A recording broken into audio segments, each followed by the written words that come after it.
মানুষ যে আচার নেই গো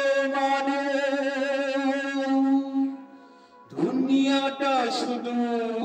স্বার্থে